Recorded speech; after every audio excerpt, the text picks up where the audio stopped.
This transformation that we're all going through right now is undoubtedly intense. And what you're going to find is that it's going to cause you to be highly, highly sensitive. And the reason that is because you're becoming increasingly aware. If I'm aware of more, if I can pick up people's energy, if I can be more aware of what's going on in my body, then I'm going to be more sensitive to detail. So the downside of that is that if you have an ache in your body or you have an ailment, then you're going to feel like you're in the same room with it because you're aware of it. So that's the downside.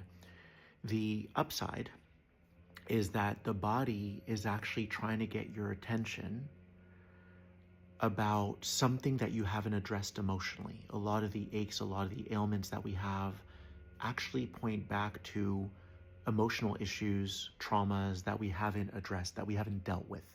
So I'll give you an example, okay?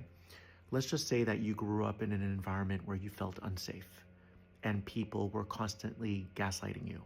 Then you immediately felt rattled because your character was getting assassinated, and you would go into panic and go, oh my God, they're not getting me. I have to get them to get me. I have to get them to love me. So you would go into panic and fear, okay? Same applies to an illness that you're dealing with or an ailment that you're dealing with. If it sends you into fear, if it sends you into panic, okay, is it the physical thing that's doing that? Or could it be that you never dealt with the panic or the unsafety that you felt at home or with friends or whoever? They're the same exact thing. It's just that because we haven't dealt with them for so long, then now it has to become physical for the body to get our attention as to what we need to heal emotionally. Does this make sense? So let's just say I have an ache in my body. I'm going to be fixated on it, and then I'm going to be afraid because that's how people in my life made me feel. They made me feel unsafe. They made me feel misunderstood, and I would go into panic. So let me know if this resonated with you. Try not to focus on the physical portion. I know it's really difficult to do that.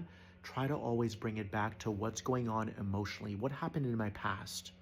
And can I start taking my power back and not feeding into this thing? Because when we feed into this thing, an issue or whatever it might be, we just stay in that cycle, right? That's all we do. We stay in the cycle. Whereas if we become aware of what happened to us in our past and we can begin to deal with those emotional issues, then the likelihood is that those physical ailments will eventually go away.